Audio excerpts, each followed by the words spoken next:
ଦୀର୍ଘଦିନ ଧରି ସର୍ସରା ଆର୍ଆଇ କାର୍ଯ୍ୟାଳୟରେ ପଡ଼ିଥିବା ତାଲାକୁ ଭାଙ୍ଗି ଖୋଲିଲେ ପ୍ରଶାସନ। ବୌଜିଲା ହରଭଙ୍ଗା ତହସିଲର ସର୍ସରା ରାଜସ୍ୱ ନିରୀକ୍ଷକ କାର୍ଯ୍ୟାଳୟରେ ତାଲା ଝୁଲୁଥିବାର ନଜରକୁ ଆସିଥିଲା ଓ ଏନେଇ ଜନସାଧାରଣ ବହୁତ ସମୟ ଅସୁବିଧାର ସମ୍ମୁଖୀନ ହେଉଥିଲେ। ସର୍ସରା ରାଜସ୍ୱ ନିରୀକ୍ଷକଙ୍କ ମୋବାଇଲ ବି ବନ୍ଦ ରହୁଥିଲା, ଯୋଗାଯୋଗ ସମ୍ଭବ ହୋଇପାରୁନଥିଲା। ଏଣେ ଆମର ମୋ ଜିଲ୍ଲା ଖବରରେ ଗତକାଲି ଖବର ପ୍ରସାରଣ ହେଲା ପରେ ଆଜି ଏହାର ପ୍ରଭାବରେ ସକାଳ ପାଖାପାଖି 10ଟା ସମୟରେ ହରଭଙ୍ଗା ତହସିଲର ଅତିରିକ୍ତ ତହସିଲଦାର ଶ୍ରୀ ସନ୍ଦୀପ କୁମାର ଧଳ ଓ ସୁପରଭାଇଜର ଦିଲ୍ଲୀପ ପଟ୍ଟନାୟକଙ୍କ ସହିତ ଅନ୍ୟ କର୍ମଚାରୀ ଉପସ୍ଥିତିରେ ତାଲା ଭାଙ୍ଗି କାର୍ଯ୍ୟାଳୟକୁ ଖୋଲାଯାଇଛି। ଏନେଇ ଜାଣିବା କ'ଣ କହୁଛନ୍ତି ହରଭଙ୍ଗା ତହସିଲର ଅତିରିକ୍ତ ତହସିଲଦାର ଶ୍ରୀ ଧଳ। ଆଜି এই যে সরসরা রাজস্ব নিরীক্ষক কার্যালয়କୁ আসଛନ୍ତି কোଉଥିପାଇଁ আসଛନ୍ତି କହିବେ ବାବଦରେ?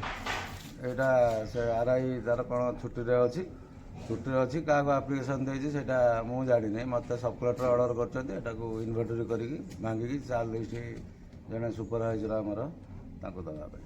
ନା ଏଇଟା ତ ପାଖାପାଖି ଆଜି ହେଉଛି 8 ଦିନ ହେଲେ ତାଲ ଝୁଲୁଛି। ଆକ୍ଚୁଆଲି ଲୋକମାନେ ଆକ୍ଚୁଆଲି ସେବା କେମିତି ପାଇବେ? ସେଇଟା ତ ସେ ଆର୍ଆଇ ଉପରେ ଆକ୍ସନ୍ ନିଆ ହେଉଛି।